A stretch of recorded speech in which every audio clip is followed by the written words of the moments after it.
Live, our weekly rundown of tournament CEDH and what's going on in the CEDH community. I'm Scoots, still feeling much better, and I'm joined by Jamaican Dude from Playing with Power. I am obligated to say that. And our fearless director, Mike, on the ones and twos. And look at his handsome face. He's with us there today, too. We'd like to thank our sponsors, Moxfield and the Epic Storm, without whom this wouldn't be so amazing. If you're enjoying Eminence content and you would like to see more, please consider subscribing here on Twitch. If you have Amazon Prime, you can subscribe to one channel a month for free, and we'd love it if you'd consider using that on us. Also, the bits go to a good cause, trust me. This week, we are going to cover, the amazing finale of Tier1Con and all the happenings that happened there. We're going to tell you a little bit. Did you say yes, sir? Yeah. No. Oh, okay. Okay, I'm sorry. Yeah, we're also going to talk about a little bit of other CEDH stuff. We're going to go over our weekly dive into the subreddit a little bit, and we have no special guest this week except for the wonderful, the illustrious, the hardest working man in the biz, Mike Bonney, our director, who will be talking with us a little bit more than normal this evening, and we are so grateful, and I am so happy about that. So, I hope that you're all doing really well. Let's get into announcements, I guess. Here's some Eminence. Here's some Eminence stuff, folks. Punt City, it's coming up. It's in 20 days. And it's in Phoenixville, Pennsylvania, August 27th and the 28th. Holy shit. I will be there. 20 days? 20 days. Holy crap, that's 3 weeks. Jesus Lord. It's very close. Here we go. We are nailing everything down. Yeah, we are nailing everything down. There's going to be vendors. There's going to be LobbyCon, which I'm looking forward to a lot. There's going to be Pauper. There's going to be drafts, I hear. So let's get that going. And I would also like to announce the special hidden table for Zane, our everything man here at Eminence. We'll be playing games all day, hopefully. So go and beat him. And I think that there's a special reward. If you beat Zane, you get your name in a raffle to win a trop. Which is like, that's some heat. Spicy meatballs all weekend. Spicy meatballs all weekend. That's what it is. Weekend. Hopefully, after the event is over, you will stick around and play some games with Ashani and myself, maybe, if we're so lucky. But coming up after Punt City in Q1 of next year, January, we have Silicon Dynasty in San Jose, California, which we are super excited for. It's our second big event, and I assume that it will be everything Punt City was and more. And then in March of 2023, we have Punt City 2 returning to Phoenixville, Pennsylvania, for more shenanigans and just raucous fun. Punt City 2, this time it's personal, I think. No, I don't think that's the title. But you never know. Hopefully. But keep tuned to this spot weekly for more info about the second half of the year from Eminence and beyond. We had Tier 1 MTG this last weekend. I don't know if any of you woke up in time to watch the finals game, but it was magnificent. I hear in the pipeline that we might have an insider view on that in the near future. So I'm super excited for that. And last bit of news, Chaos Tournaments announced their Chaos 4, which is scheduled for September 10th at 10 a.m. And it all happens on their server, so I would suggest you go check that out. It is sponsored this time, which is really cool, by the Sad Nos podcast, so go check out all those things. And if you're prepping for Silicon Dynasty, that's where you should begin. Silicon Dynasty is lining up to be a nice one, so it's excited. I'm super hype. It has to be a nice one. We're doing it, right? So right. Well, that's the question, right? Yeah. We have our normal /r/competitive EDH rundown, and I wanted to start that this week with You have any tips on how to mulligan effectively? And one of the best people I know at going to 5 and still winning the game is thankfully in the chat with me right now. It's the Jamaican dude. Do you have any tips on mulliganing effectively? Listen, I believe the one thing with Magic across all boards is mulligan and sideboarding. I think that's the most difficult art to learn. And for mulligans, I believe you should know what your role is in the pod. And I hate to be that guy, but there was a podcast. I was going to say, if someone wanted to figure out their role in a pod, where could they go to find that out? Where could they go? You know, absolutely. Where I get most of my CEDH information is from the Miscast. You should definitely go check them out. Drake Sasser, one of the Toxic 60 card player groups. No. Also of Playing with Power, we're legally obligated to say that. Yes. Drake Sasser and our Tio Mikey Mulligan. So, no, great episode. You should definitely listen to the latest one where you should. What is your role? Are you the aggressor? Are you the control player? And that is what you need to figure out before anything. Know what your deck is doing, figure out your C position, and then figure out what cards you can keep. I also think. Sorry, go ahead. No, I might be a little greedier on the mulligan by most people. Yeah, for sure. Yeah. Might be is not a question. I think you are for sure. But I definitely go down to like oblivions and still somehow figure out to make a win happen. I think also knowing what you're trying to mulligan into.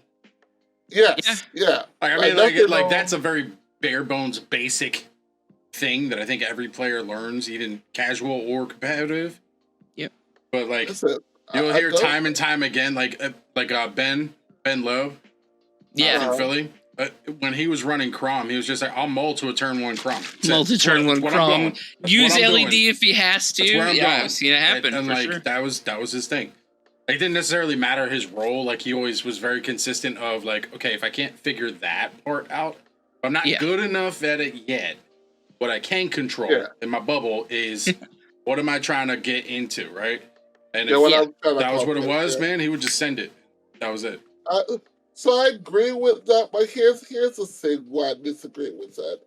That type of thinking, even though it's level 1, it causes for a lot of, like, I'm goldfishing, right? Like, you just open up box field, open up a 7-card hand and say, all right, do I play a turn 1 Crom, and I'll figure it out from there. And if you're playing with a tournament mindset and playing to win, and also first playing not to lose, because that's the only way you can win, sadly, is playing not to lose, you have to be a little more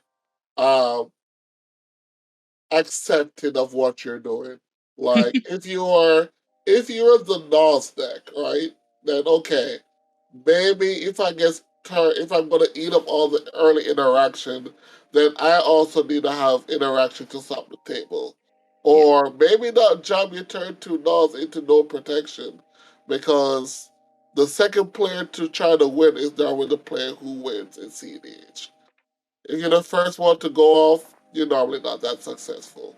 So, I also think, to that point, I think when we're determining our role in the CEDH pod, there is the aggressor, there is the control player, and then there is my role, which is, I'm over here. I'm just chilling over here.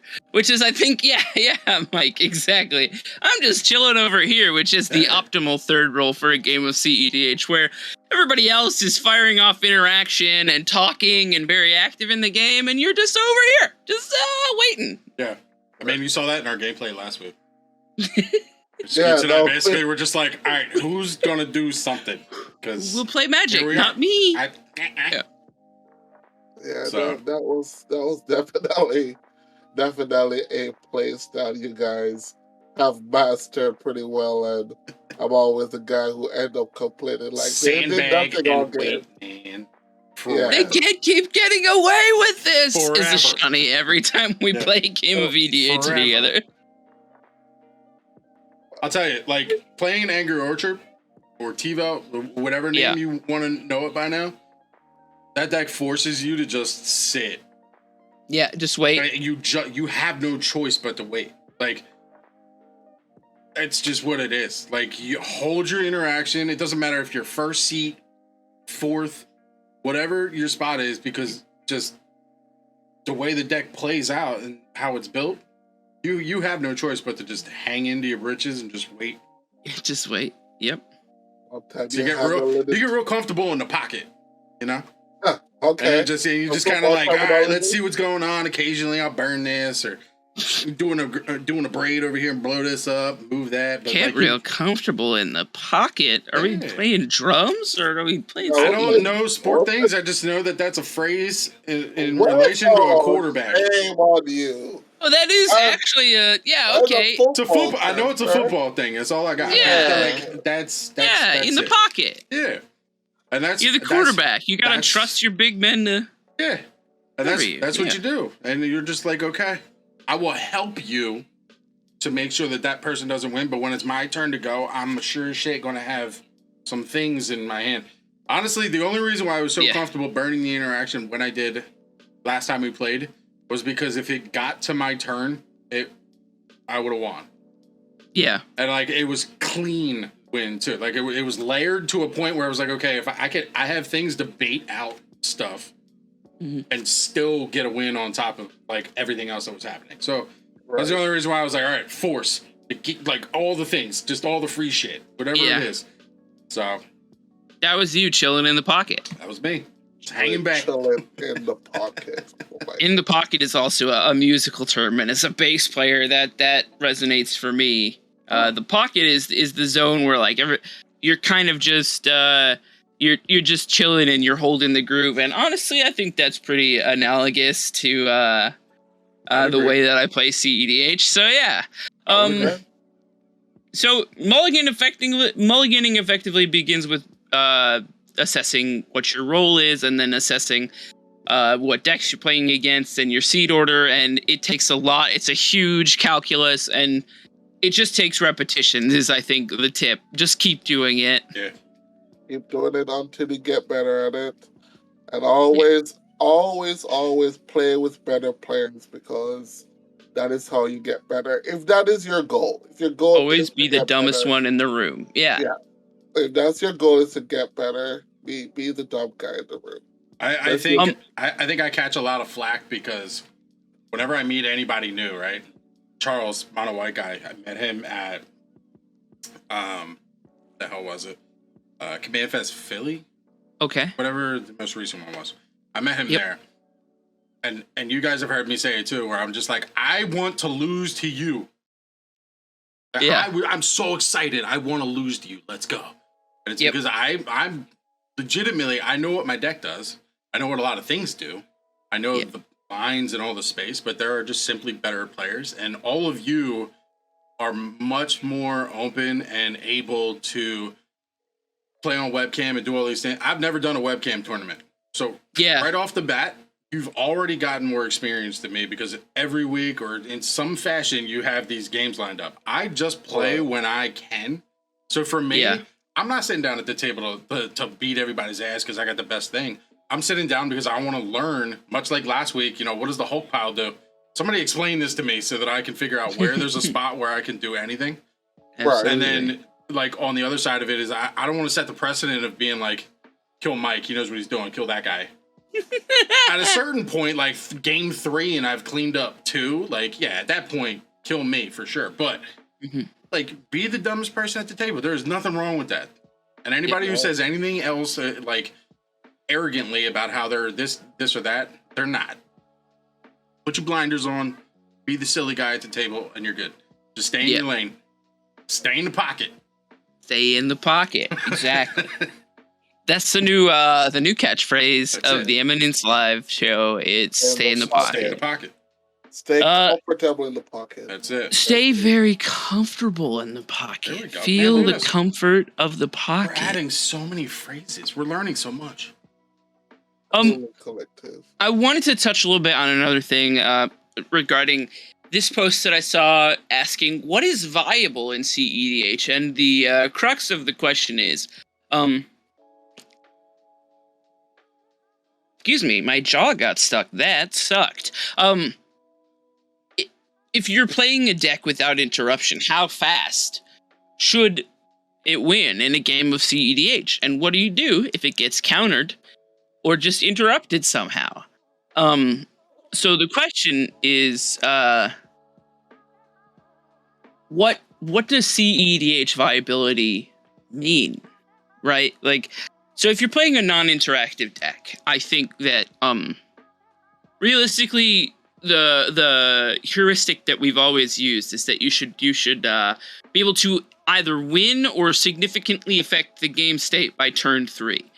But I feel like that has kind of evolved and changed over time. Yeah, I feel like thing anymore. I feel like we say turn 3, and like I'm a member of team turn 3. The joke is like, oh, you win on turn 3, and that's it. Games are over fast. But I haven't experienced that in months, maybe a year. I haven't experienced super fast games, even playing in like Nas meta.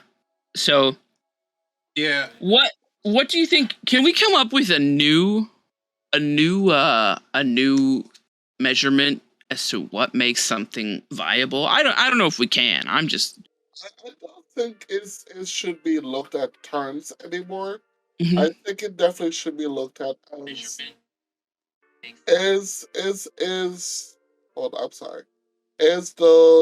you interact with the game or win condition by turn 2 or turn 3?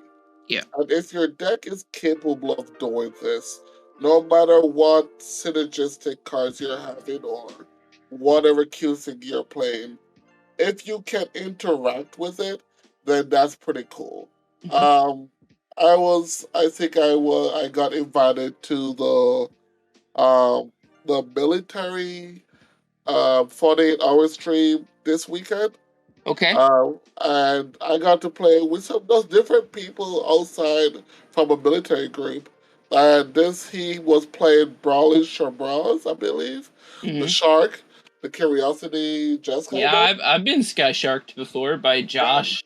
Yeah, but this one was just almost every card in his deck had like a cycle effect. Okay. Or a discard effect. Like he wasn't even playing the Lansdowne cycle. And like a little drain and stinger to win the game. Sorry. Yeah. Oh, true. But like it was to the point where he played a tap land the first 2 turns. And like me immediately was thinking like, this is not CDH. Like I already had like that judgmental thought already on me. But the problem was someone attempted a turn to win and he had 2 pieces of interaction. Yeah. And he still built his deck competitively. It might still be a slower deck, or he might have leaned into the more synergy cute stuff, but it was still competitive. Yeah, so it's really hard to like nail down what exactly is viable. Like as someone who's made some wilder decks with like cards that don't necessarily win but are extremely synergistic, like value engines are still a real thing right now. If we take a prominent example I'll look at is like big flips, right? Like if you're playing big flips and you get your lurking predators out and you get your what's the card that gives all your creatures hexproof? That stupid archetype of endurance or whatever. Yeah. If you get value pieces into play, like that is also viable. I look at this look at the big flips deck list and I go, this is not a CEDH deck. This is a pile of cardboard. But then I lose to it over and over again. So I think viability is it's kind of a weird thing. It's kind of hard to nail down. And with so many cards and so many like really good thinkers being introduced to the format, I think we have to like take the concept of viability and what we know and just kind of toss it, because I think we're still in wild times. We're in wild times again, which is why it's super fun for me to play CEDH again. At first burst of the post-Flash meta, when there was like 85 Rule of Law stacks after that to fight all the 85 Turbo Ad Nauseam decks. Like, that was wild times. I built some decks that I am ashamed of in those times. Don't be ashamed. It's all right. But that was the turn 3 era, and I think the ushering out of that has kind of moved us into, I build decks to stop the game on turn 3 and win the game on turn 8 now. So I think viability is like, it's just like this big window now, and we can't. And because the printed like Wizard is pushing so many products now, you will have so much new cards, new commanders, new things to try, new synergies. Like it's a completely new that's a new time to be in, because I was trying to deck build with a friend of ours, Joe Zero, and I wanted to, like, my gripe was Hulk is slow, and I want flashback. Yeah. And I want to play Sushi Hulk. What's the green instant that you switch to? What is it? The green flash. What is Savage summoning? No, it's a card that puts that costs like 6 mana or 5 mana. Yeah. It was really bad. It put a green creature into sacrifice it. Yeah. That's horrific, but back in the hard days. Back when we were fiending for a flash replacement. Fiending for flash to be back, yeah. Yeah, no, it wasn't. I don't remember what it was saying. It was 5 mana instant. It got played in D&V, but I went back and got the collaborative, whatever. The Sushi Hulk primer, And I was like, all right, let's put all the cards that we're playing now in this deck and then try to build it with the Hulk variant and just play Spellseeker, Oracle, the cleanest Hulk pile as we were playing. And we went there, we spent like an hour and a half on it, and we realized that it wasn't playable, and it was just 4-color good stuff, Sorkle consult deck. And that's, and I was like, why include the Hulk package? Why include a Hulk package? Yeah. Because that was it. And I was like, it was the worst failure that came out so clean. It was a good bad deck. Like, I don't know if we know the terminology bad, but it was the same time Hulk used to be Hulk, and Paradox Agent was a strategy to play. And the bad variant was like Blind Obedience, just solid card advantage cards. And it got the title Bad Decks. Bad Decks, yeah. Yeah. And that was it. And we just built a console deck, and I was very excited about it. You just built Thrasios Tymna consult at the end of the day. Yeah. That's what I built, and I was like ashamed. Felt shameful for it. It's okay. We all have our things that we maybe didn't think all the way through. Mike, do you have any decks that you built that you maybe didn't think all the way through? No. No. Okay. All right. No, that's good for you. Good for you, Mike. Mike is very confident in everything. So, I mean, yeah, but to a fault. I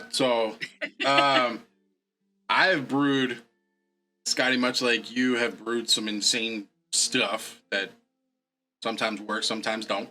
Sometimes doesn't. I think to answer the initial thought of what is CEDH viable compared to what isn't. Mm-hmm. 2 years ago, we were playing a very, very different game. Right? And I don't think that there's any argument against that. There's plenty of arguments of like how to combat it and how the decks were made and all these other things. But we were playing a wildly different game than we are now. Yeah, About a year ago, we were in the what we would consider to be the post-Flash era. I mean, technically we're still in that, but that was the time period where everybody was starting to try to figure out that insane shit of like, is this a deck that works, or is this 4-color good stuff, or is this a Thrasios Tymna pile? Is this like what is this? Because it's no longer Flash Hulk, but we haven't figured out that it's just an Adnaz deck that wins with Console Thoracle. Like we're not to that point yet. No. And then in the last year or so, that's when people started, and I think what happened was people got bored of Thoracle Console. And you store or Tymna Thrasios, right? And like, you know, take that part of the sentence and just sub in whatever variant you want. But you saw the CEDH community get super bored of things, and you started to see interaction kind of climb to combat those decks so that they could cram in whatever made them fun and exciting. So now you ended up with like Tropical Malcolm, which is super dope, super fast, turn 2, just super insanity, layered, right? Super resilient, layered love that things, deck. lots of fun stuff, but enough interaction that in the case that Console Thoracle was a thing, there was enough there to protect their shit and stop that. And it's like the new wave. We're in that phase now. So viability is no longer a how fast can you flash? It's no longer how fast can you Thoracle Console. Yeah. Now it's okay, how fast can I have an answer to that problem / resolve my own thing? Yeah, right? I think this will be like a fairly spicy take from me, but I've heard it said before, and I agree with it, that we say there is stacks, turbo, and mid-range, but realistically in CEDH, everything is mid-range. Yeah. I think right now, everything is mid-range. Everything's going that way. It's like, you look at certain decks, right? We do have the fast decks, right? Rog Silas, you keep a 7 that lands your Adnaz as fast as possible, and then you rip through a Thoracle Console. That's it. And if you get burned, you just kind of figure it out. Yeah, and you go violently fast, and that's it. And then everything else is, you know, however you want to scale. There's like Cody that's like that too, and then there are decks like Tymna Crom or Ikra Crom or and the point that I'm trying to make is where it used to be like fast decks, stacks, combo, mid range. Everything's got the same bucket.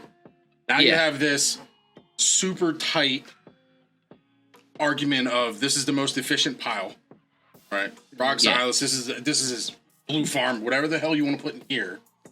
Yeah. And then you have now mid range is taking up this big chunk of stuff. Huge chunk, Right? So like 75% of the whole meta is these mid range variants that, you know, there's arguments to be made that like Dargo, right? Like any of those Dargo Tymna, decks, right? Like are running the mid range things that take you to the mid game, and they're designed that way. So you could land this 7/7 pirate and just pound face if you need to.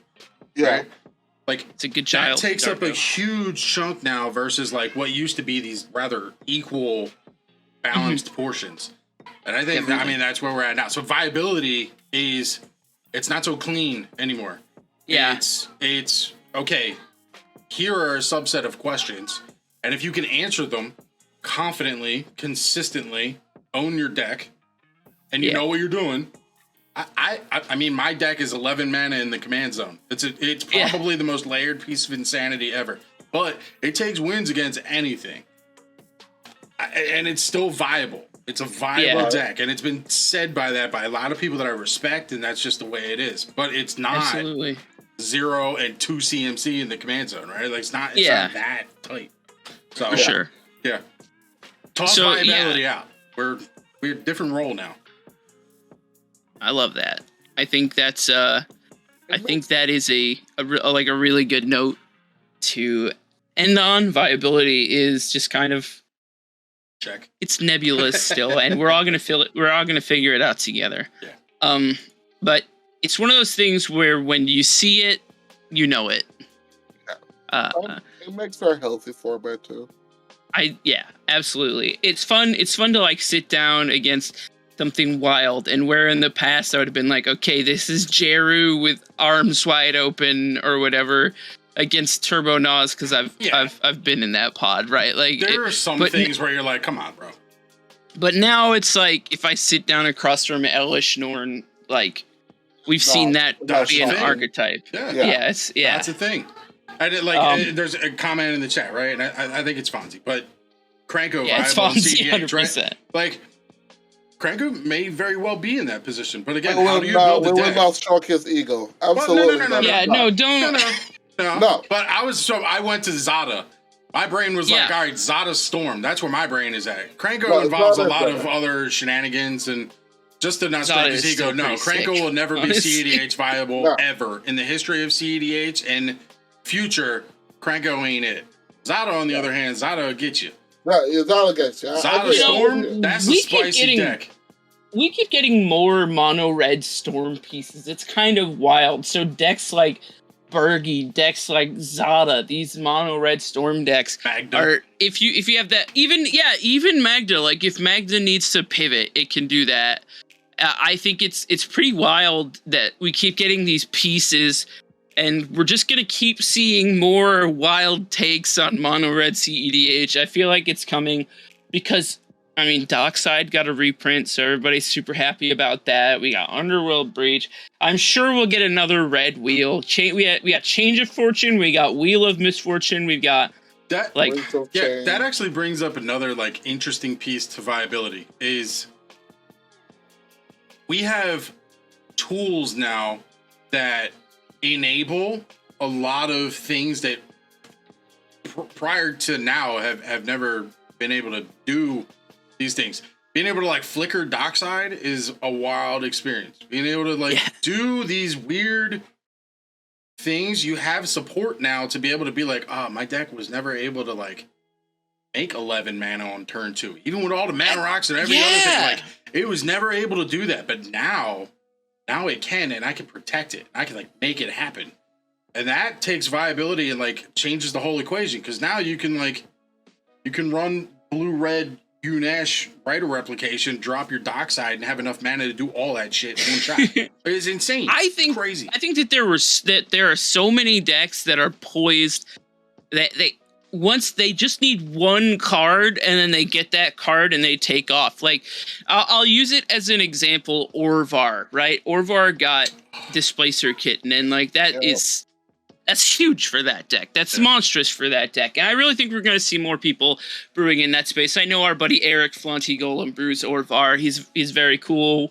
Love that deck. I think we're going to see more stuff like that. We see like Cobblepot's Krakashima Orvar, right? Where he plays like so cool. Krark Thrasios with Orvar and Sakashima in the 99 and like these huge layered things. And now Kitten providing more value. Like I think we're gonna see those things more. Yeah, even Tivet, I believe. I think Kitten made Tivet a level. Tivet, made it a little higher now with Kitten printed. Abdel Adrian too, like for decks Kitten's like done Tivet. A lot of work.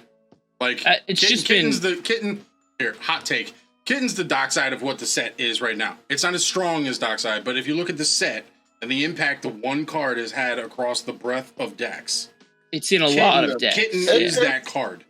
I'm still sleeping on it. I don't know if you guys are, but it's in there, bro. What's up, homie? You live on the internet? Hey, bud. Say hi. Yeah, we gotta. I mean, Zane's in the chat, so we do have to mention the Tivet list. I think Tivet is so cool. I think that's such a cool deck, like making the clues or the treasures or whatever, and then you can infinitely bounce Tivet to make clues and win the game. You always get a treasure or whatever. I love the idea of Tivet. I love the thing that I've been super, super high on lately is Abdel Adrian in these Esper or Sans Red lists where you can gain huge advantage from Abdel Adrian. You can like even value Abdels are like okay. I love Abdel so much. I think, and like those layers have prompted like more layers to happen too. I'm playing cards like Teferi, Master of Time again. Yeah, I saw that. My soul hurt when I saw that. And like Cloud of Fairies is back for me. Like, dude, I think every time we get a new card, and then this huge eternal card pool is like, hey, this synergizes really well with this. Play this wacky thing also. Like that's like the most insane part. It's just like it's forever pool, and you get. I think we talked about it like 2 weeks, maybe 3 weeks ago, of like mindset and brewing, and how people being open to different ideas. And that's like my wheelhouse of where I'm like, okay, I have this idea. I'm going to do something weird and then sit down on the CEDH table with people who care about me and love me and are really confused as to why I'm doing the things that I'm doing. And then I'm going to win with it. Like I've taken a game on, do you guys remember Kaza? I forget what set it was in, but she tapped and reduced the spell of like the cost of the next spell by the number of instances by X. Yeah. And it was like the number of instances, something like that.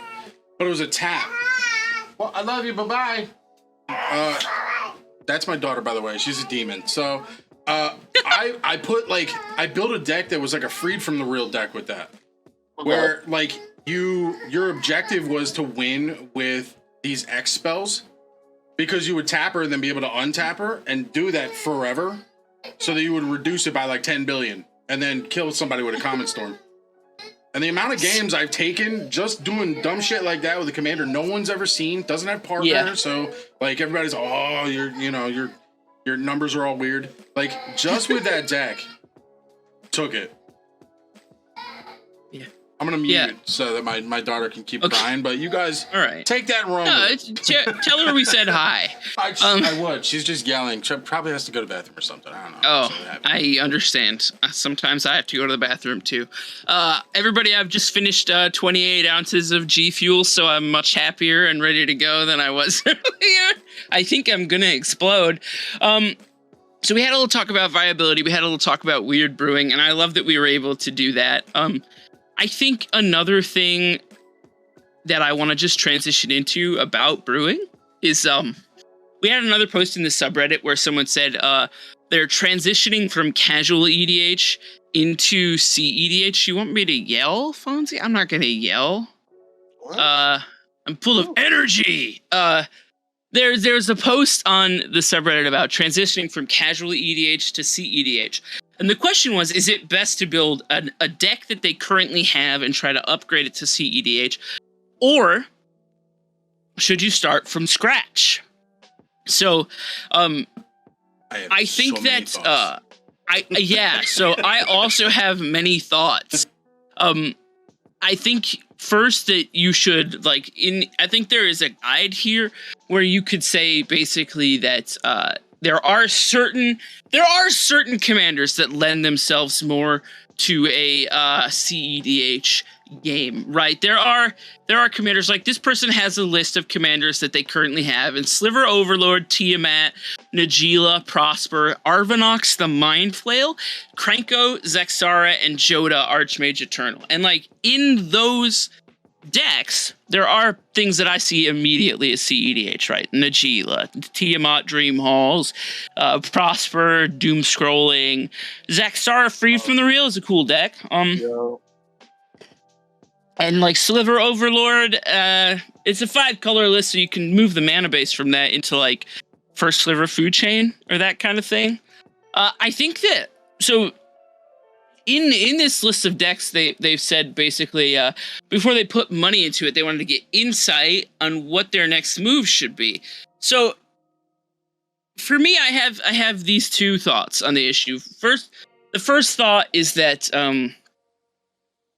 you need to, when you're moving from casual to CEDH, more than commander, you need to work on your mindset. You have these lists, and you might be playing Warrior Tribal in Najeela, but that doesn't necessarily get there wholesale in CEDH. So if you're building a deck that you have, you can take the components like the rocks, the lands, some of the synergies, like if you have the Nature's Will or the Derevian list, because why play Najeela if you don't, right? But you can take those pieces and you can pretty easily assemble a CEDH deck by filling in the blanks. Frankly, the interaction suite for CEDH is not super expensive outside of like Force of Will, Mana Drain, maybe Pact, right? So you can build on a deck that you already have, and you can take it that way. But then the other thing that I think you can do when you're getting into CEDH is to just scrap all that, completely net deck, figure out how the meta goes, get used to that, and then brew from there. So that's like a thing that if someone is not a brewer, I will suggest, hey, instead of building your first CEDH deck from scratch, net deck, play this printed out on paper, figure out what you like about CEDH, and then do that. But Mike, I see your detracting face. I see your face of disagreement, and I just wanted to open it up to you, bud. Do you think that you can just disagreement? There's like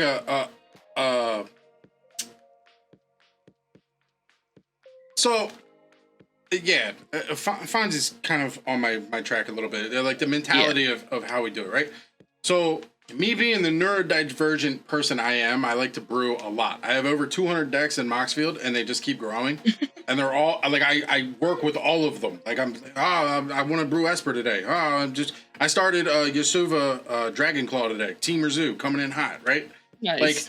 Like there's so many different things to go through that going from casual to CEDH for me. And again, every experience is different, right? Some people, to your point, are not brewers.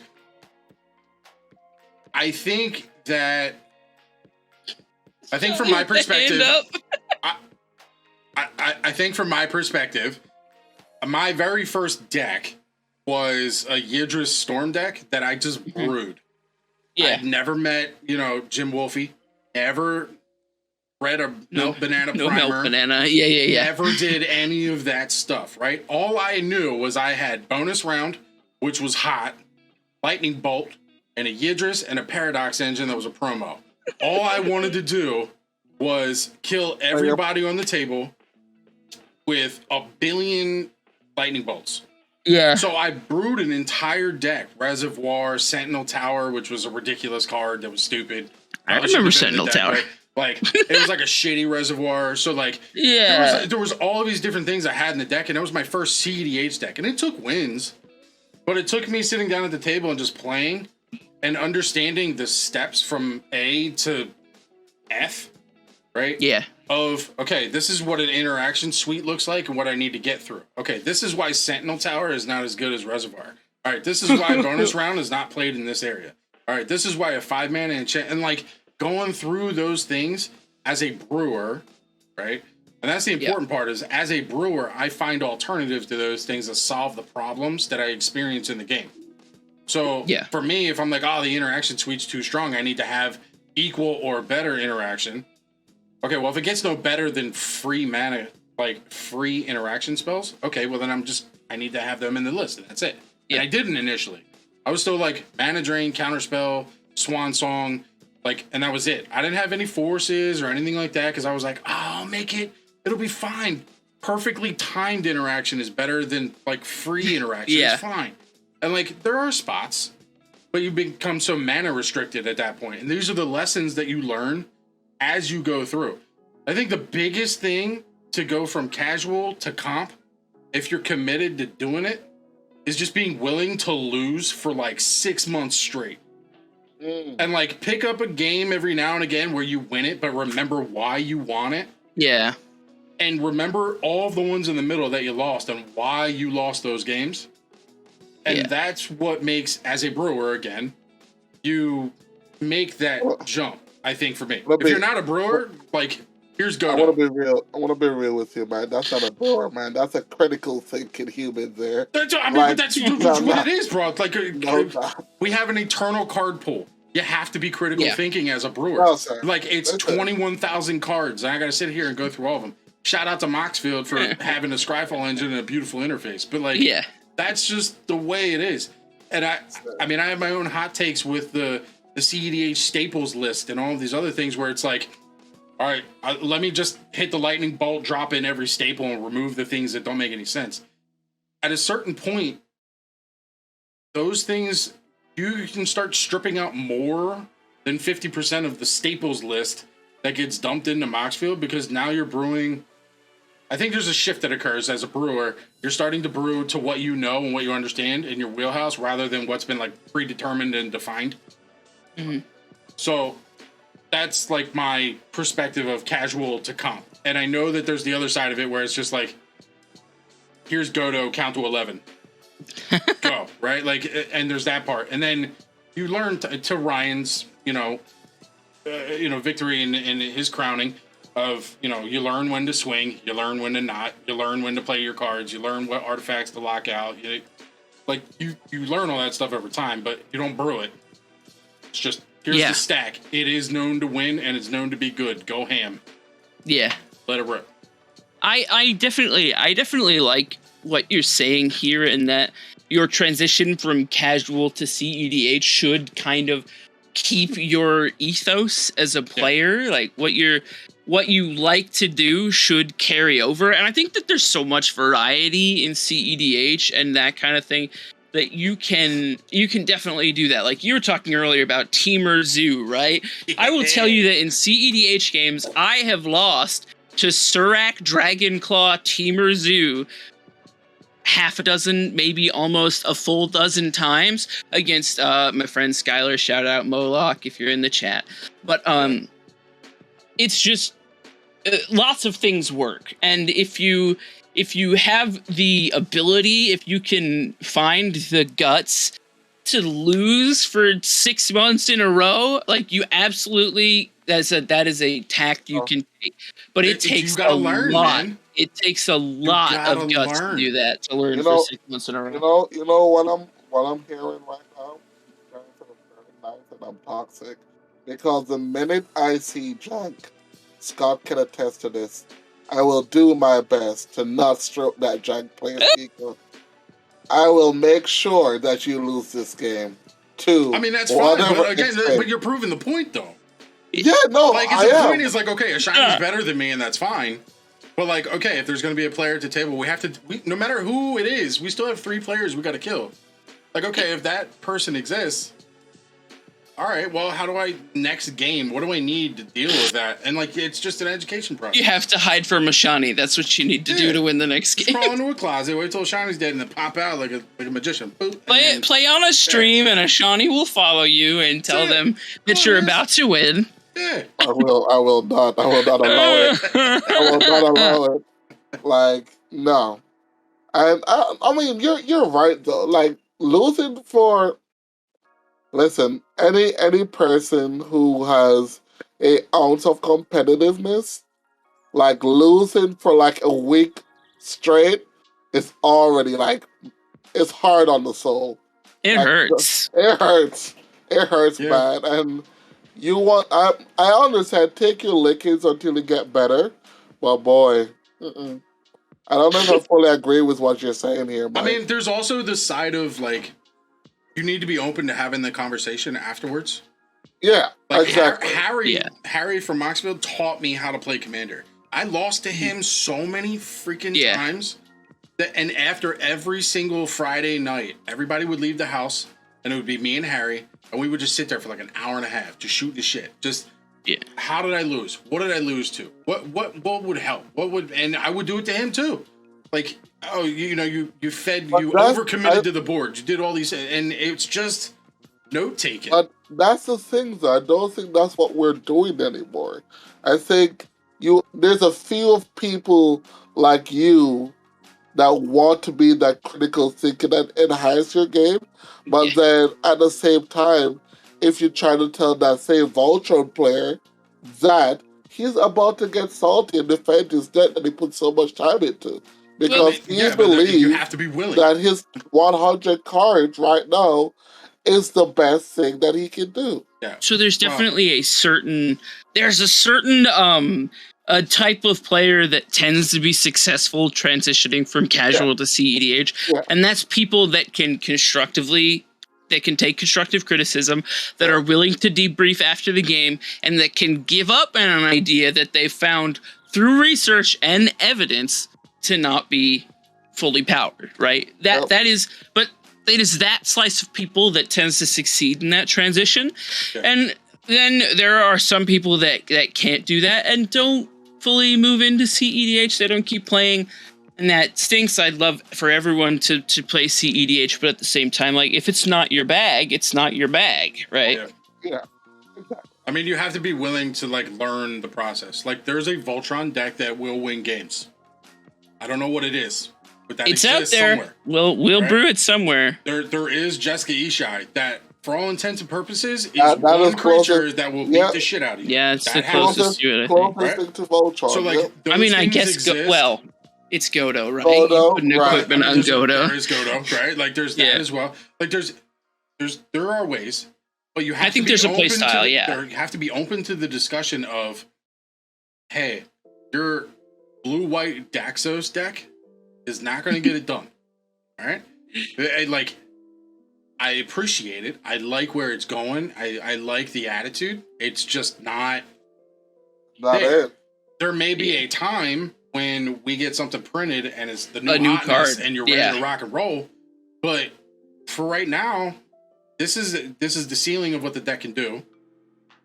Yeah. Learn to play it as best you can, because you're going to learn a lot in the process. But don't be upset if the probability of you winning 1 out of every 4 games, or you have a 25% chance of winning the game that you're currently in, that exists. It may not be that. You might only have 10, 5, whatever it is. That you have to be comfortable with.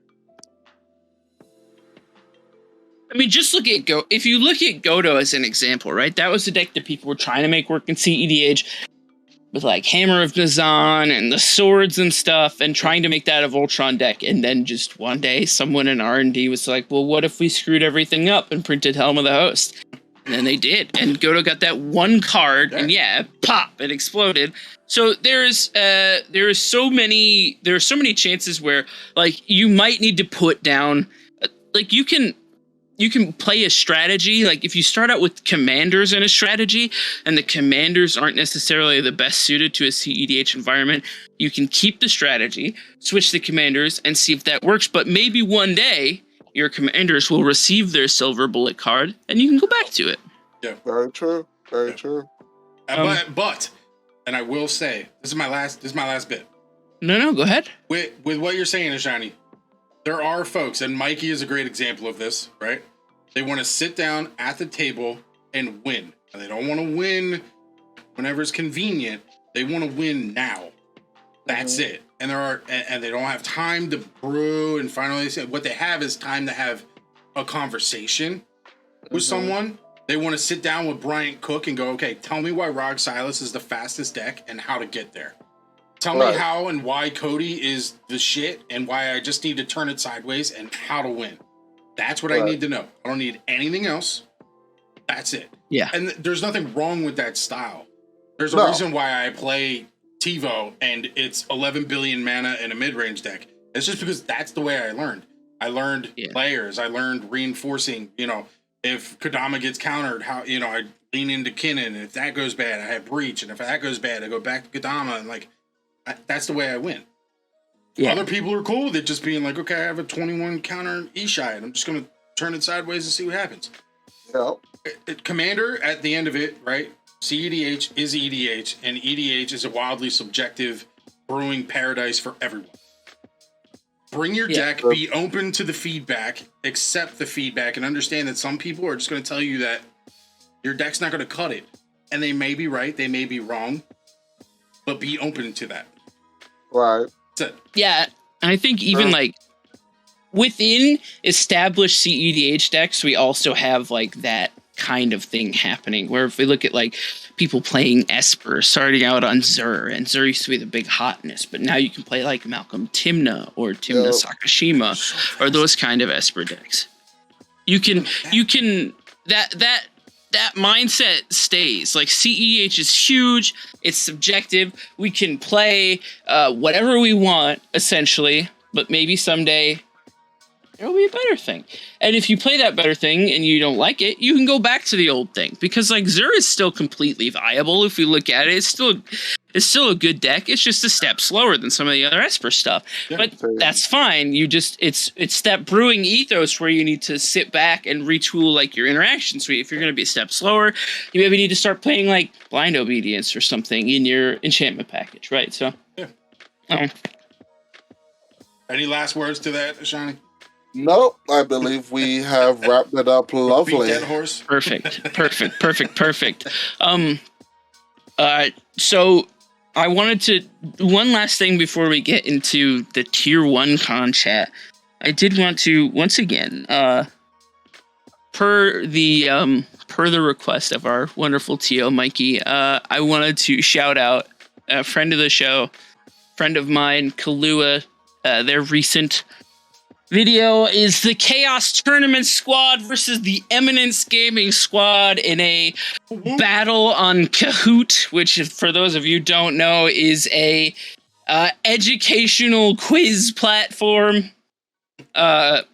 It was a powerful battle, and you can go to Kahlua's YouTube channel to go see that. I think it was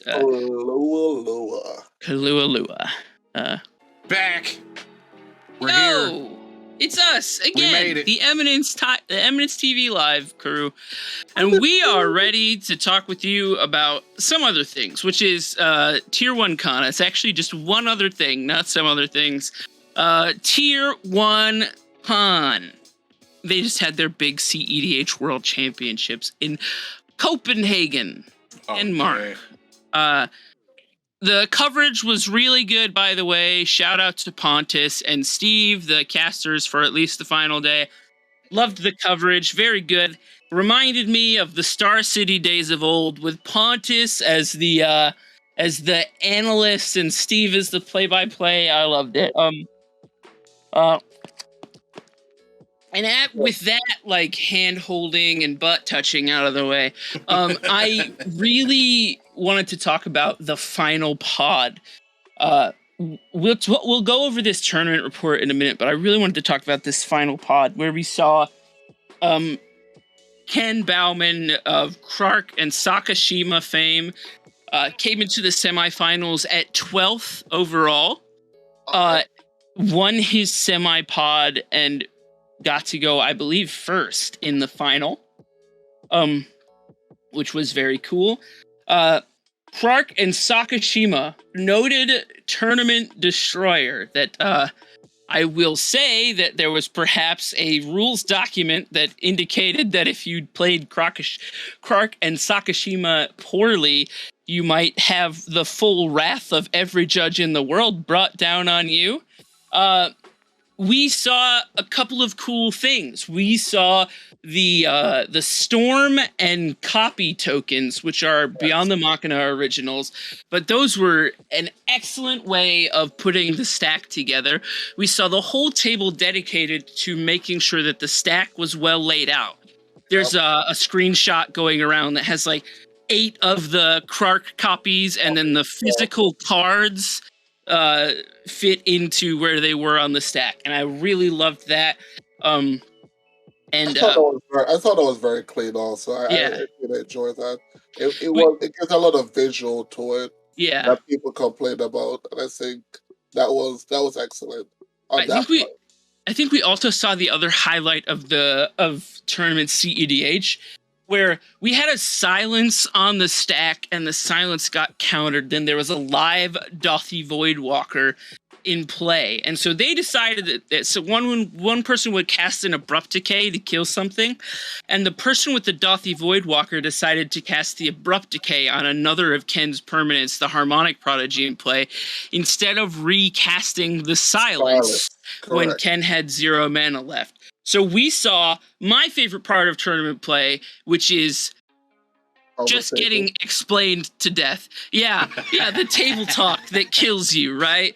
Like, Ken Bauman, I mean, the man was a professional actor, so his oration skills are on point. He's very good at it. He's one of the best in the game. I would put him and Ian and a couple other people at the top of that table talk type of echelon, the top echelon of table talkers. Ken, though, an amazing table talker. I'm 100% certain that he talked his way out of that and was like, oh, well, I think the table kind of talked themselves to death, and I think Ken was happy to escort them out the door as well. Yeah. That Abrupt Decay took a solid 40 minutes to resolve. So it was the stack, that famous stack that I referenced earlier. Yeah. It was like 38 minutes to resolve the stack, which was wild. The bracket you can find on in the Tier 1 server actually, or Ken posted it on Twitter a little bit too. But that final storm churn I think was in excess of 50 minutes in total, and I wanted to talk about this other thing, which is the Krark player was very precise and very quick in his actions. He put his spells on the stack, and then he passed priority on his own spells to his opponents. And I noticed it was the decision-making times of the opponents that really dragged that time out. Yeah. I think. Oh. Sorry, I'm just saying hi to the kids. No, you're saying hi to your kid. Yeah, for sure. Yeah, so Bearded Devil in the chat says he even bluffed his hand by openly revealing gemstone caverns with an offer you can't refuse as public knowledge. Like, we knew he had the offer you can't refuse. That is a ton of gas in Krark. But the thing is that he paralyzed them so much that his opponents took forever to decide what they were going to counter, what they were going to interact with. It was nuts. And I find that in tournaments, you see this a lot more often when people are fighting for their lives. You'll see these longer and longer and longer turns. But the heat that I saw was on the internet after that was that the Krark deck was making it take so long. No, it wasn't. Yeah. Yeah, I saw that too. And I think I commented on it. It was not. It was the players hemming and hawing over what he could have, what could happen, and that's the thing. Like, it's decision paralysis, right? Yeah. Just make a decision and move on.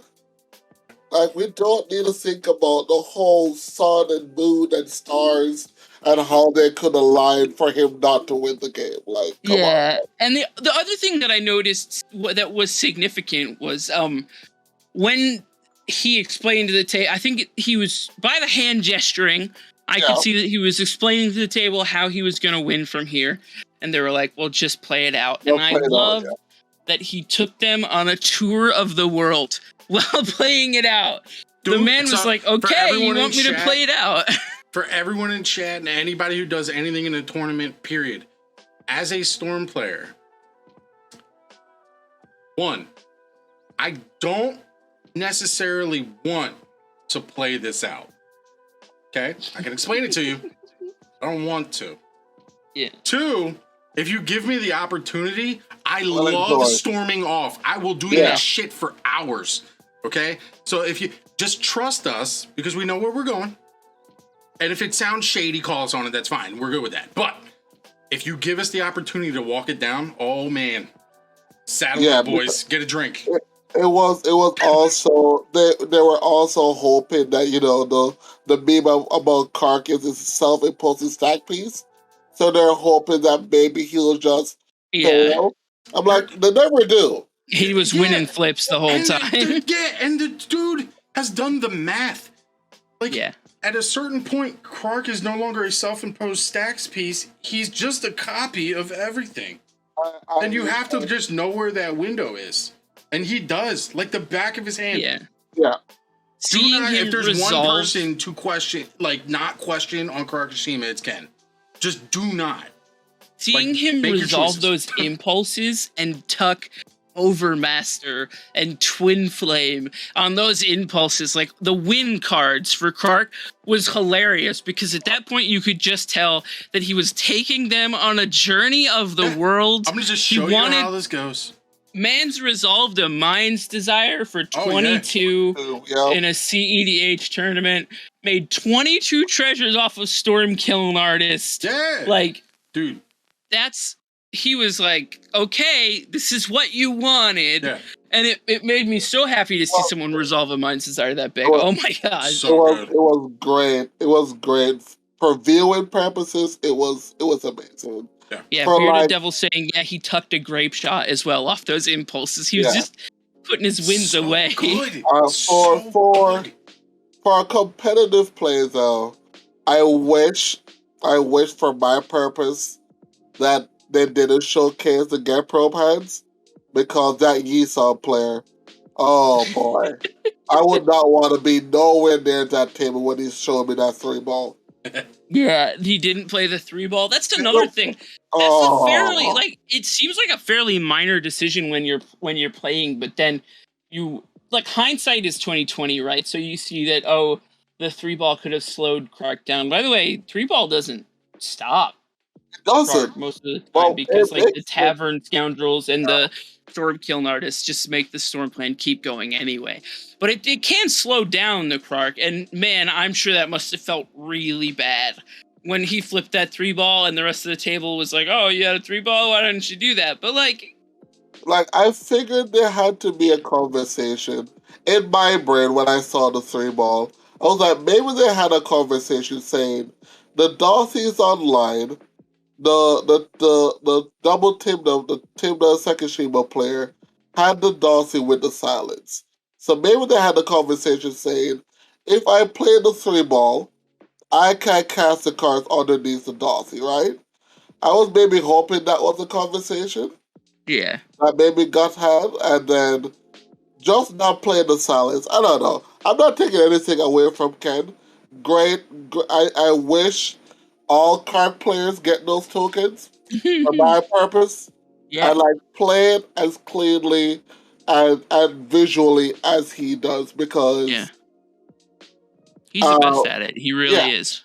I definitely if you want to play card second stream, all the players out there, invest in those tokens, invest in the storm and copy tokens because visually it will take all those questions the table have for you about what is your storm card or what is the copy, what is the resolving, and keep stopping you. That takes all those questions away. Yeah, I mean, as a storm player, when you look at a board state for the storm player, we have 7 different piles going on at any point in time. Yeah, you got your hand, you have your active board state, you got your deck, you got the graveyard, you have your storm stack. God forbid you did a past and flame. Now you got a past and flame stack. Now you got your mana that you're charging. You got your if you are laying your cards out. Yeah. And you do have those tokens to slide in the middle to just kind of differentiate where the stack can get involved. Yeah. It's insane. But that's also I love it. I've seen those tokens out of the Epic Storm too. Yep. I've seen people use those. They have storm count, mana floating, and then copies and stuff. I've seen those tokens too, and they're a little smaller, and I love those too. Yeah. I don't know if that's a patron reward from the Epic Storm, but those are really cool tokens too. You can go on their website and order. So as our sponsors, you definitely go to the Epic Storm and get you those. It's a bundle, I believe. I don't know how much it is. Yeah. But great packaging for any Underworld Breach, Storm Count, mana floating. Because instead of using Dynamite, a lot of our other players use to track our mana on the D20, and sometimes the D20 flips, and then people start asking questions. Just get them. Just get the storm counters. They're smaller. Get the mana value, and it'll make. I believe is one of the good. That's where I've been at too. With because I play Malcolm, you have to have treasures to because the dice they're a little yuck. Yeah. I don't know if those tokens are being provided at Pun City. So we do have a limited amount of them. Okay. We don't have enough for everybody. I think we have them on a first come, first serve. But we do have them. They were, graciously provided by the Epic Storm and Brian Cook and all those folks. So shout out. Very excited. Yeah, shout out to them. Very excited. As the resident Storm lover that I am, I'm very excited to see those be used and to see Clark do his thing. And, again, congrats to Ken for playing it as clean as he did. Yeah.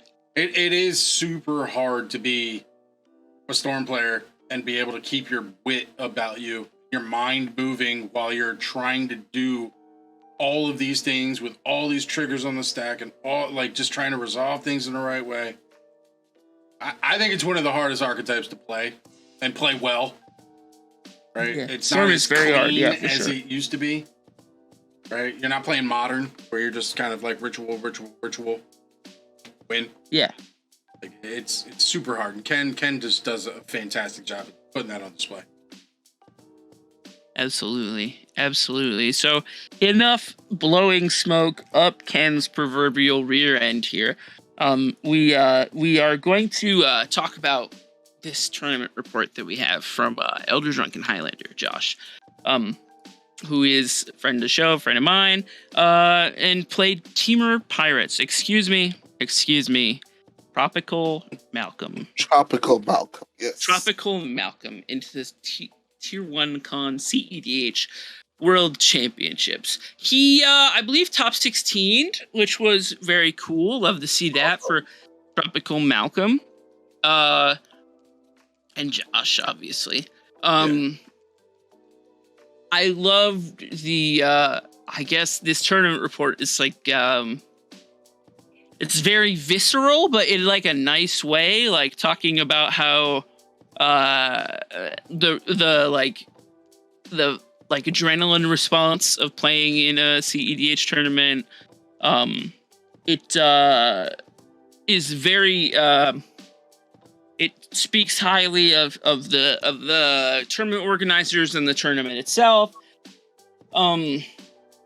It talks about pretty much every round and his thought process on choosing a deck, and I really loved how deep he went into that. I wanted to kind of talk about, a little bit about, first of all, choosing a deck. We've talked about it with the last two guests we've had, Accepted and Ian, choosing a deck for a tournament, and like what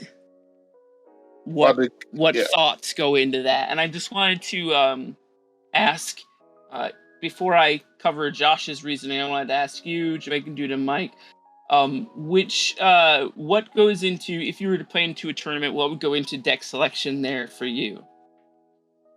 I guess Ashani first. For what would go, just depending on the last time we had the conversation, depending on what the meta is.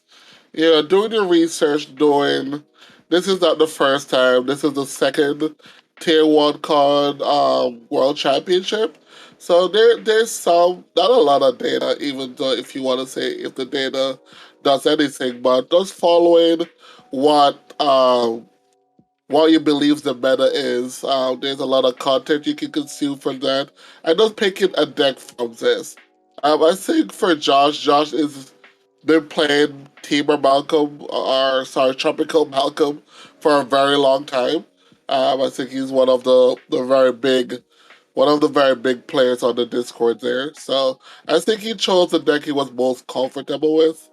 I know he was doing a lot of streams leading up to this, inviting players to help him test decks against him to get it prepared. So I think he did the correct prep for this tournament, and it showed. He made top 16 in a very big tournament, so that was no small feat, and I think that was pretty cool. What about you, Mike?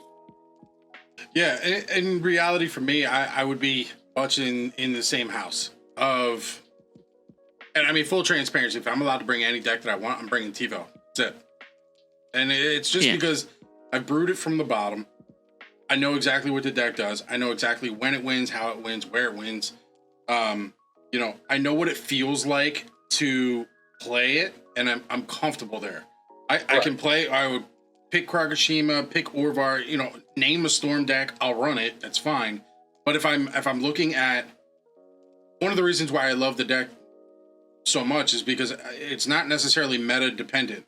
I can play it into a rule of law meta. I can play it into a fast meta. I can, whatever the meta wants to do. It's a layered deck, and it does everything in the middle at very different points in time. So that's where I'm at. But I think if I take a step back and I'm not me and I'm just general public of I need a deck for a tournament, my perspective would be, one, pick something you're comfortable at within your wheelhouse. Right? Don't just pick something because, yes, there's something to be said about it being meta, but make sure you're comfortable running it, because it doesn't matter what the meta is if you play the deck like shit. That's just fact. Yep. And then two, once you know what you're comfortable with, understand, do your research into what the list does. Know your weak spots, know your turns, know your cards, know what you're weak to, right? If your deck folds like a paper bag to a rule of law, make sure that you're aware of that, because at some point you're going to get tested like that, and that's just the way it is. So those would be my two big things. Just understand what you're comfortable in and go that route. And then understand what makes you fold like a paper bag so that you can defend against it and be ready and prepared for that. I don't think that there's weeks and weeks of research that needs to be done. I think it's just isolated pulls of I'm happy here and I need to be ready for this. That's it. Yeah. I agree with that. Like the deck being whatever deck you're most comfortable with, you definitely should play. But I mean, the research also helps because maybe that's where you can like maybe slot in a silver bullet for what you think you're about to face. Like nothing. I think definitely the information going into it is key to definitely try to get the edge on players. At least if you're going for the top prize. Yeah, and it's an interesting dynamic because you do see a lot of people that will play. You know, you'll have somebody come in and they will talk to them and they just picked a deck up. Yeah, right? Like Ashani, you're a great case of this, right? You just pick up Rocco and I'm gonna go nuts, and here I am. Yeah, do you know what the deck do does? it too Not often. really, but I'm gonna just see what happens. And then you I have somebody do it- like yeah. Ken who is like, Karakushima is my list. That's it. That's what I do, and I'm the best at it. Period. I don't care what the meta says. I'm going that way. That is what I do. Yeah, And that is true. And that's just the way it goes. You know, you got the blue farm players that are doing that. You got the people that are, you know, running Braylon and Shabazz, right? You got Greg on Curiosity Control. That's just who I am. That's where I'm at. I'm just that guy. Play it to your strengths. No, I agree. Definitely. I should do that a lot. I really should.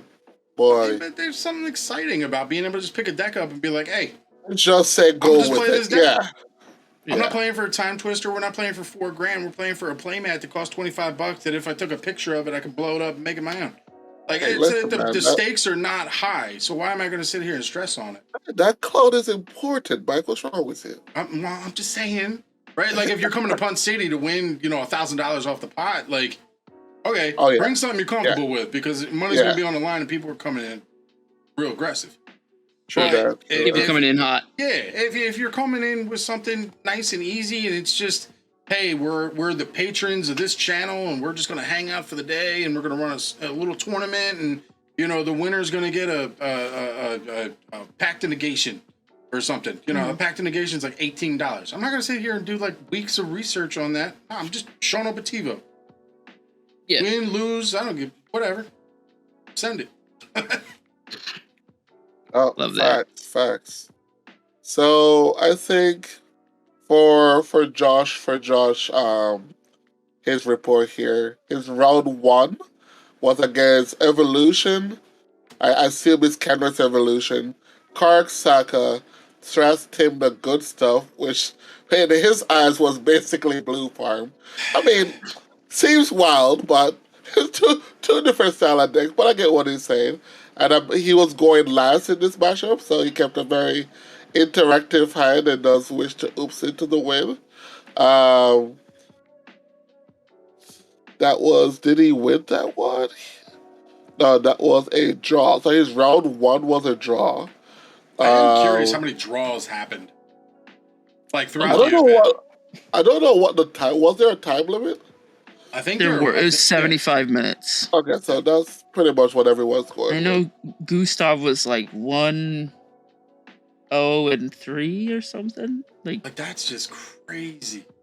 There were that people many with draws, like multiple draws. Yeah. Dude, players, you know, I don't know if you played in these tournaments before yet, Mike, but people be playing slow, man. We've run them. We've been very blunt about like slow play and stuff like that. Like, you know your deck. If you're sitting down and you're running, like, if Scoot shows up and he's running Razzacats and he's been doing it for 10 years now, I expect you to sit down and know where you can interact, when you can, and pass the turn accordingly. Like, move your ass. No, we don't have hours here. No, not to like go off another tangent, but in the Chaos 3 tournament, I think I enjoyed what they did, where at the end of the 75 minutes, that last player, when it goes to time, that is the turn, and then there's a draw. That's it.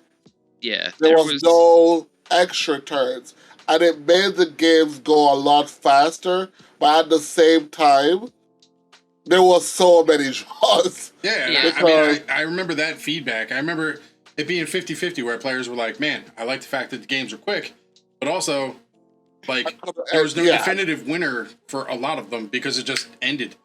I like the idea of a turn, you know, we go to time, right? There's a block of time that's equated for, it's accounted for. And then you have a turn to make this work. You have this little window, and then you have a turn to make that happen, and that's it. And it's up to the TO to account for that time. Right. I don't think a CEDH player, I think we sit down with the intent and knowledge of, okay, this game can be over in 10 minutes. But in the meta that we have now, and the way that we play now, games go long. We ran a 2-hour game last week where we presented wins 5 turns in a row. That happens. So I agree with that. We have to be able to gauge and say, okay, we have a 90-minute run. We have turns. We have a break. We have a 90-minute run. We have turns. And, like, that's a way. Now, to Bearded Devil's point of, like, shot clocks, I think that's dope. I think that would be a super fun format to play. That would be really cool, But it wouldn't be full transparency. Pun City will never run the main event, the main CEDH event, with a shot clock. But I could definitely see a side event where, like, it is driven by chess clock, and we have that time and we're doing it that way, because I think that develops its own meta. Like, Storm doesn't exist there because we'll just take up the whole fucking thing and that'll be it. And if we don't win, then it's like an auto lose. Like, the points become different too, because now you threw this extra variable. But that's the beauty of it for me, is the thing of, is the speed of it, right? Like, here's the thing where you can play a full 90-minute game, and then when you go to time and then you go to turns, the same player that get 1 turn each, they can take the same length of the original game they just played. Yeah, I think that was we saw a couple of games at Tier1Con go like 25 to 30 minutes over time. 30, even almost 45. Come on, man. That's ridiculous. That wouldn't happen. Like, even a DDM, where nobody knew anything. Nobody was running anything at that point. That was like, I mean, my own flex. That was ground zero for a lot of things. And even at that point, it was like, look, we have this time. We have this much extra time. Like, this is the time to figure out whether or not you're going to win on your turn, because it's about all you're going to get. And then it went to turns, and that was it. And it was like 90 minutes, and then you had a 10-minute break, and then 90 minutes and a 10-minute break. Unfortunately for us, we didn't realize exactly how long that was going to take, because we didn't really have data. But that's also why Punt City, Silicon Dynasty, Punt City 2, the other 3 events next year, all of those things are going to they're going to be split across 2 days. Like, it's about comfort too. I don't want to run a Ashani into a 14-hour day of CEDH to be like, hey, do you want to win this money? Well, I guess you're going to play 9 to midnight. Enjoy. Yeah, exactly. Why? That's a horrible play experience. 7 rounds in a day is a freaking nightmare. Like, and you don't even get the top cut or anything. You just get this chunk of time where you're still playing for 14 hours in a pressure cooker. Yeah, like top 16. No, that's terrible for the mindset. Terrible.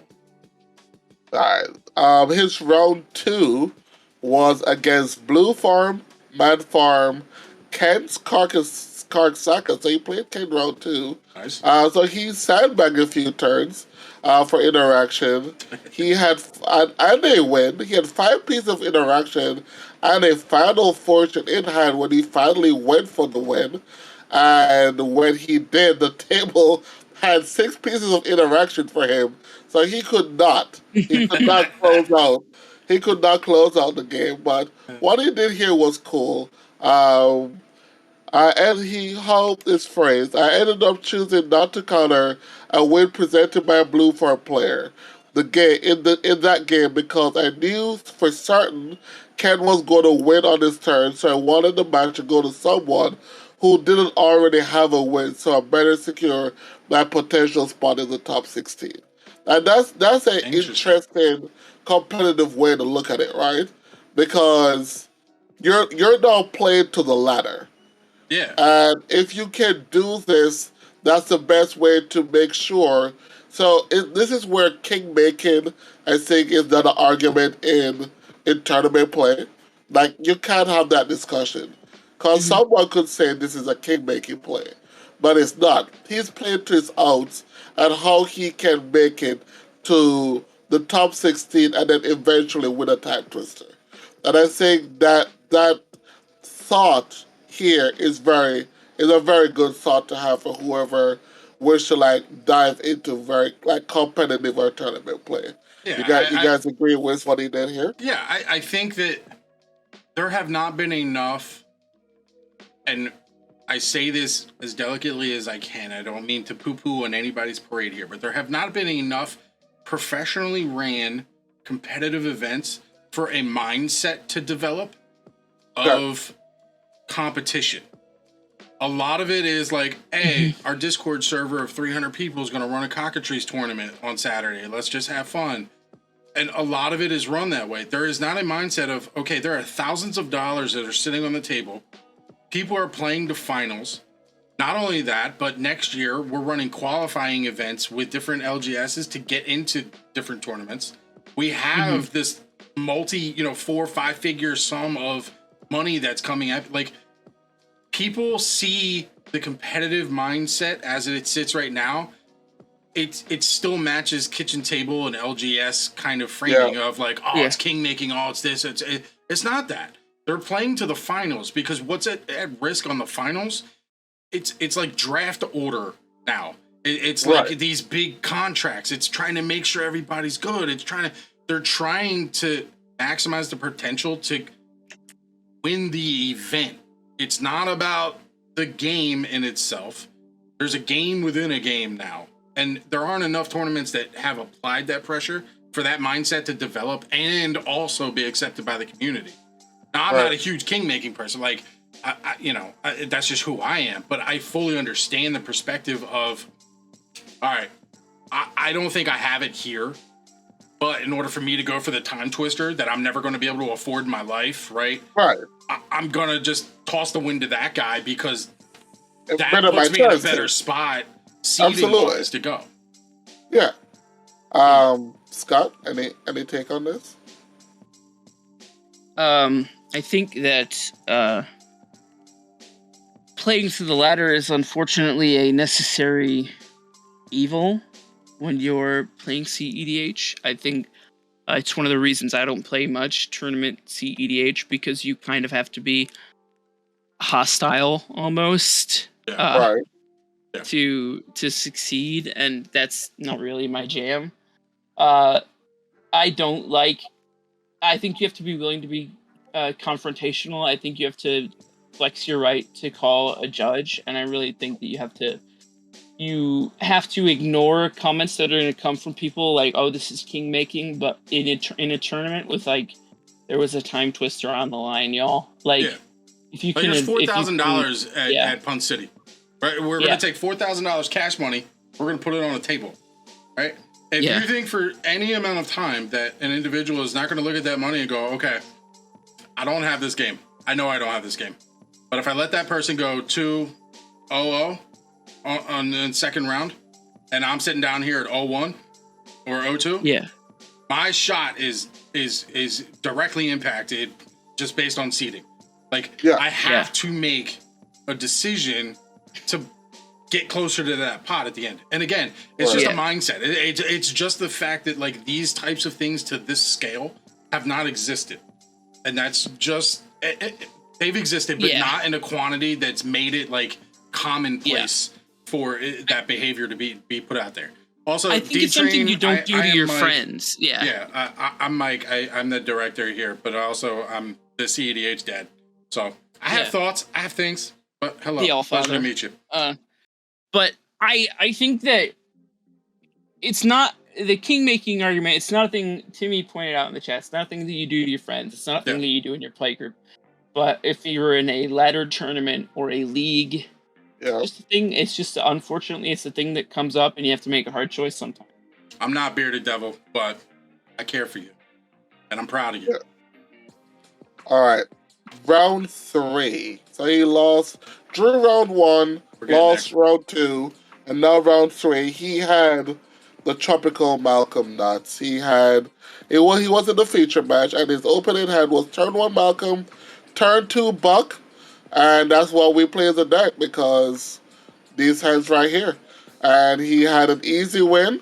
Handley got that win, so he got to relax in his round 3 and chill to round 4. Round 4, he played the best blue farm player, Coquelio. Yeah. Yeah. In my eyes, inarguably, the best blue farm player. Best blue farm player. We're not biased. He's not our friend or anything.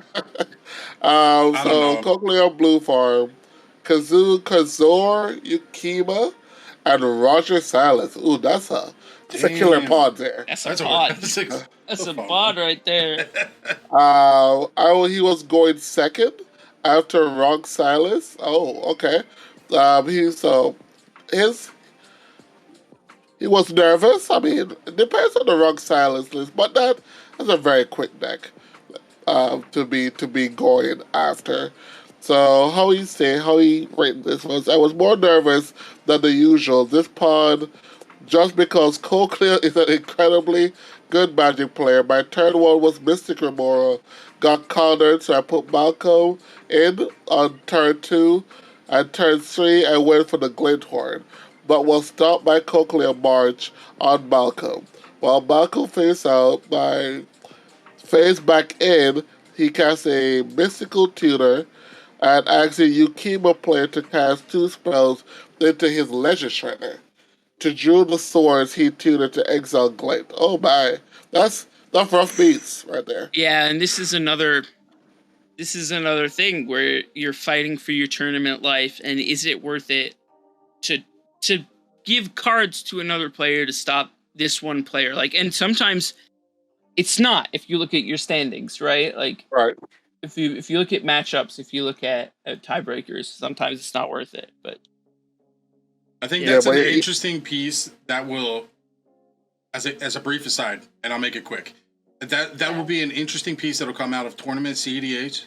It's not like Modern. It's not like any 1v1 format where you know your record and if you'll make top cut.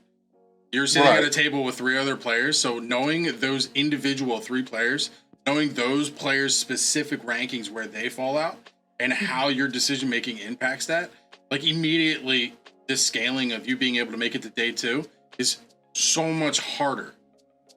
It's a really interesting piece of decision making. I think it'll be interesting to see how it goes. All right, so I believe his buck got swords, and the next turn, top deck gamble for the big dragon himself, Niv Mizzet, and discarded a brain. Hardcast Niv, and then hardcast Tandem. Look out! He's drawing pretty good this game here.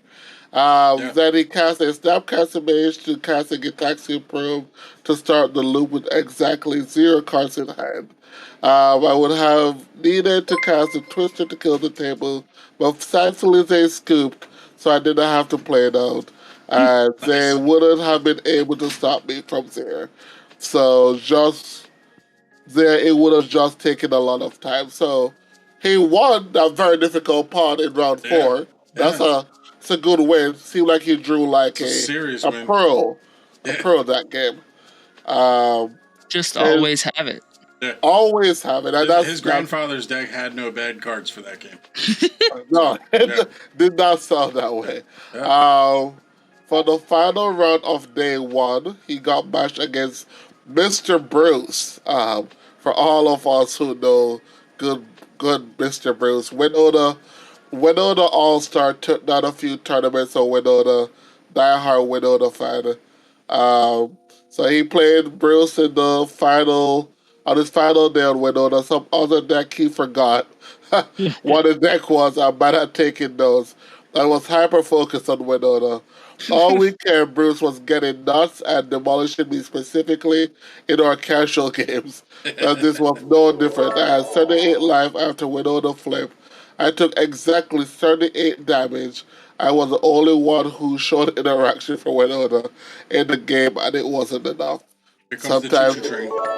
Sometimes Winona does that, right? Does we're talking about Josh, into Elder it? Dragon Highlander. Yeah. Oh, okay. But Sorry, yeah. answering chat. Oh no, you're good. That was. I don't enjoy playing against Winona myself, especially as Bruce. I will definitely kill that thing every time that I see it.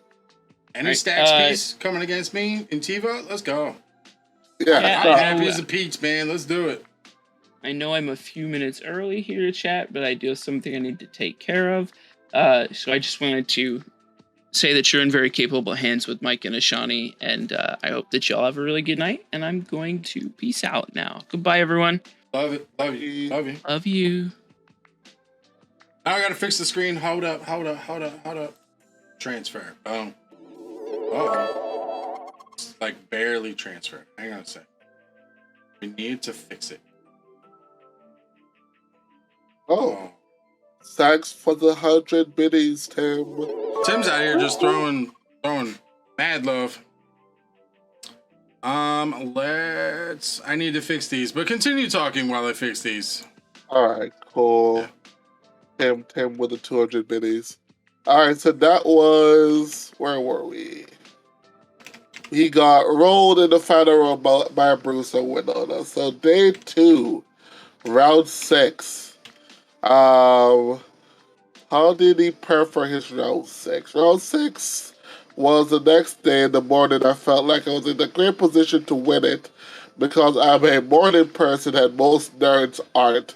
That's true. That's very true. I was going third against Nusuke on Silas Kodama, Kenrith, and some other deck he forgot once again. The pod ended up being extremely high pressure, and I forgot to write what decks my other opponent were playing. I'm not being too hard on myself for it because I think this pod was the greatest game of Magic I've ever played in my life. That was awesome. So this guy is also a friend of mine. He did his Silas Kodama from the ground up, and we revamped his deck for this Tier1Con. So I don't know if he made top 16, but I know he was pretty proud of his performance. Listen, any deck with Kodama in it, you already got my vote. So yeah, Kodama fan there, Kodama fan. So he started with a mulligan to 4 with a turn 1 Mystic Remover, Ancient 2 Tropical Island, and Worldly Tutor. So his 4 was Mystic Remora, Ancient 2, Tropical Island, and a Worldly Tutor. That's a pretty good 4. That's not a bad 4. Yeah. My plan was sit behind the fish until I found Counterspell backup for the Worldly Tutor. Then my turn fish became a 2/2 bird, and I had to think fast. So the turn 1 fish did not work out. He received a swan. Someone threw him a bird for that one. A bird gets you, man. Yeah, sometimes the bird given is not the best. So I already complained about mulling to 4 that game. So I figured the other player basically thought I was out of it. I also figured the odds of me finding a counterspell before Snookscape or Kendrick find a win were incredibly low. I needed to find a window when the table had their shields down. My plan was to basically pretend to give up on the game and hopefully they will think onboard Malevolent Hermit wouldn't be enough to hold them back.